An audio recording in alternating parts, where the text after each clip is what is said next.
Shot of the crowd here. A shirt Beautiful sleeve crowd. afternoon. Yeah, a shirt sleeve crowd. Of course, it always is inside the Unidome.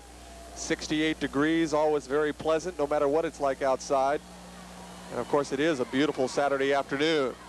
Sigourney on top in the football game, 2-0, 4 minutes and 50 seconds to go. And Margette wants to throw the football. He's got House wide open over the middle. First down inside Hudson territory at the 42-yard line. That was his best pass on the afternoon. He'd been trying the down and out patterns. This was right over the middle. Excellent positioning. Rich Raji finally wrestles House to the ground. Jim House making the reception. And finally, we've got some offensive movement. The Savages 1st and 10, the ball at the 42-yard line. Inside handoff to Holt, and he'll pick up about 3. Mike Schindler, the All-State tackle for the Hudson Pirates on the stop. We're waiting for the quarterback, George Marjay, to really open up. You know, he started since he was a sophomore at Sigourney, and in that period of time, they have gone 27-2, so he's very successful as a quarterback. Margette the pitch to Holt, and Holt's got the first down inside the 30-yard line. Sigourney picking up the yardage at a very opportune time. 4 minutes left in the first half, leading 2-0. This is the deepest penetration for either team.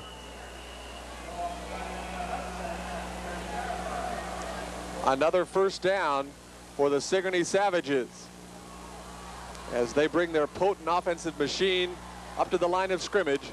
1st and 10 inside the Pirate 30-yard line. Terry Wachter picks up about 4 or 5 yards as he gets the ball down inside the 26. We'll call it a gain of 4, 2nd and 6.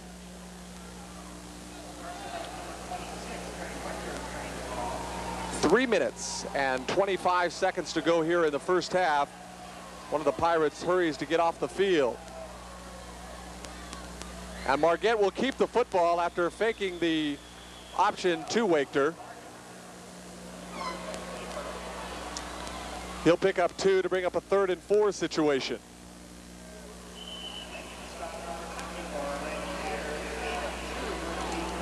Interesting to note, in their 11 games they were undefeated, the closest anybody came to Sigourney was 21-6 at the New Hampton game, while Hudson had a couple of overtime ball games early in the season. Margette keeps the football, but he does not get the first down. See what kind of gambling man we have here. Sigourney going to go for the first down. They're deep in Hudson's territory. Chuck Henry in his 10th season here at Sigourney. He's been successful. Obviously, he's made the right calls. He's going to go for the first down. It's going to be 4th and short. The chant goes up to the Savages faithful. 4th and a yard. They have to get across the 20-yard line. The give to Holt, he has the first down.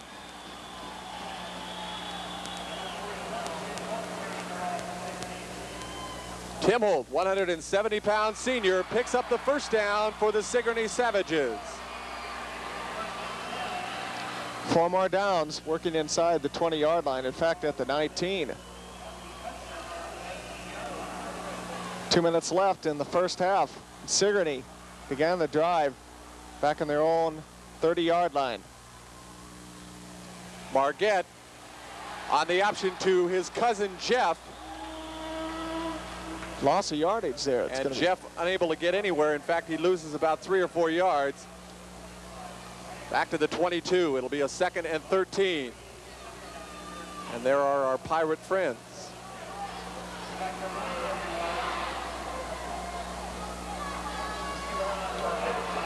One minute and 27 seconds to go here in the first half. Sigourney threatening in the ball game. They lead 2-0 by virtue of a safety. Pass over to Holt, and he's close to the first down, knocked out of bounds at the 10-yard line.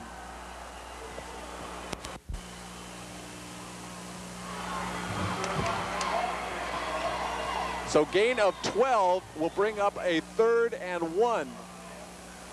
John Hammer and Rich Raji finally pushing Holt out of bounds. Russ Gondek has gone down to the sidelines, and he will try to catch one of the coaches. Denny Lint will be talking with Russ. The pitch out to House, and he is wrapped up in the backfield. Don Easter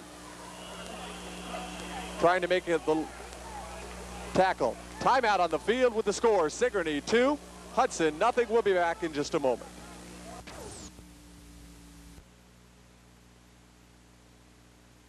Sigourney in front 2-0. They have a 4th and 2 at the 11-yard line. They need to get to the 8.5. And they will pick up the first down. Dean Hammes has picked up the first down.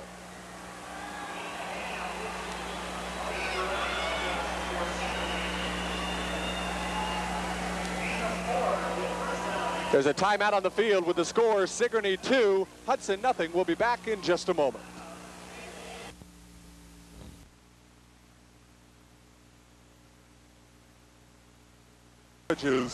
They have the football at the Hudson 7-yard line. And it's Holt down to the 1.5-yard line. Holt picks up 5.5 big yards as Sigourney threatens to score as time runs out here in the first half. 40 seconds to go in the first half, and there's movement, and the touchdown will probably come back. It will probably come back. There was movement in the backfield. Margette's pass was complete to Dean Hammes, but it will not count.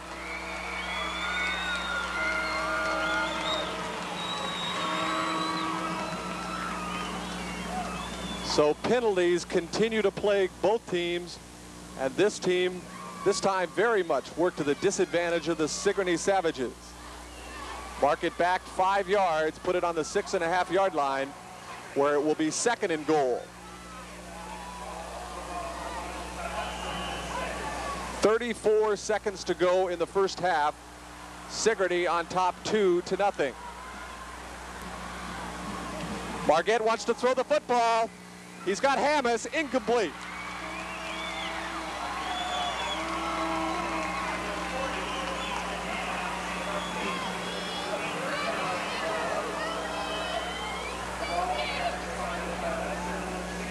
Ten seconds ticked off the clock, so there are now 29 seconds to go here in the first half.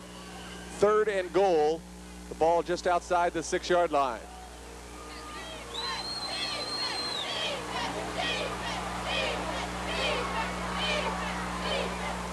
Inside handoff to Jeff Marquette, and he'll get 4.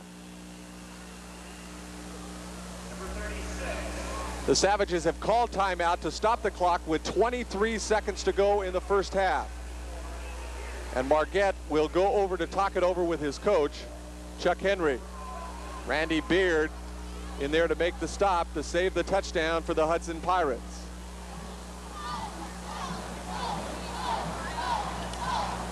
A very big play in this ball game. If Sigourney scores, obviously the emotion will ride with them into the locker room, while if Hudson stops Sigourney, they have to feel good about it, despite the fact that they would be down in the ball game. 23 seconds to go in the first half. Sigourney is on top by a score of 2-0, and 4th and goal from the 2. And just as the Sigourney timeout expires, the Hudson Pirates call a timeout. They'll want to talk it over. This entire first half has been marred by penalties. Flags literally flying all over the place.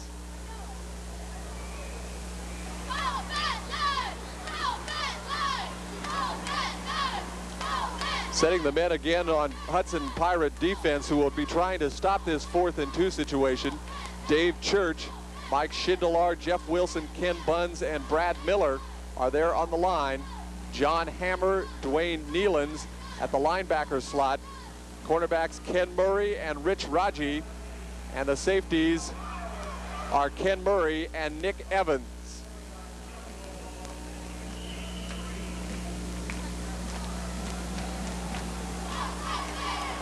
So George Marquette breaks his team up, 4th and goal at the 2.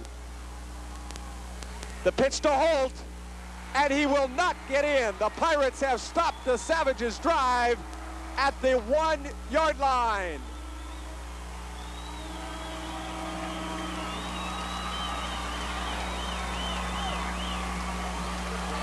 So a 73-yard drive bears no fruit.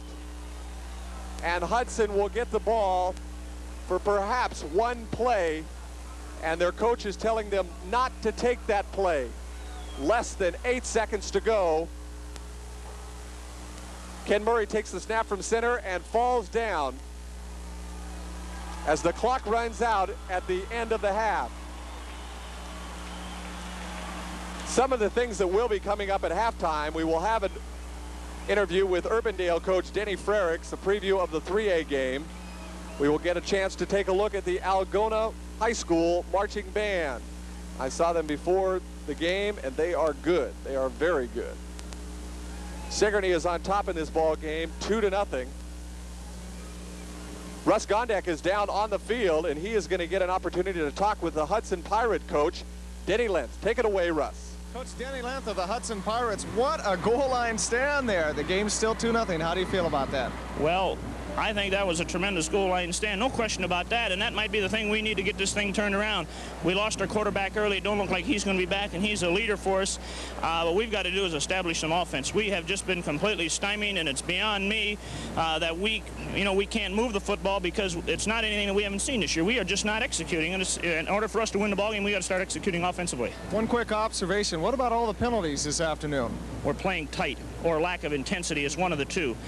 There's no excuse for the kinds of penalties we had. We're walking to the line of scrimmage, this type of thing, and we can't do that and hope to win. Okay, Denny, good luck in the second half. Thank you. Coach Denny.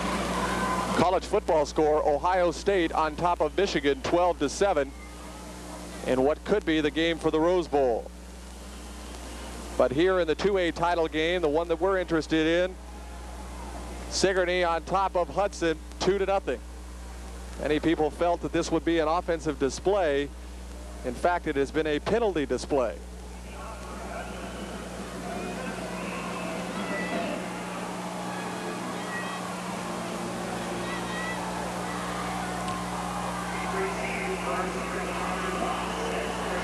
Terry Wichter and Tim Holt back deep to receive. Chris Hegg's kick. And the ball will go to Holt at the 14-yard line. And he doesn't pick up much as he punches his way out to the 26, where the Sigourney Savages will start again. Nick Evans on the stop.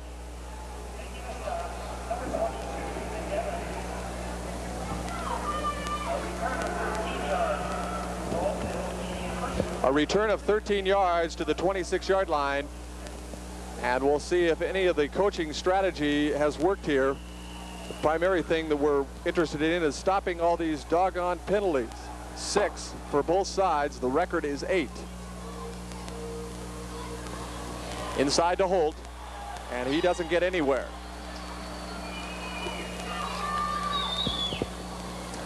Holt hasn't been able to cut loose on the big play yet this afternoon, and he is a big play runner, evidenced by the yardage that he's picked up this season.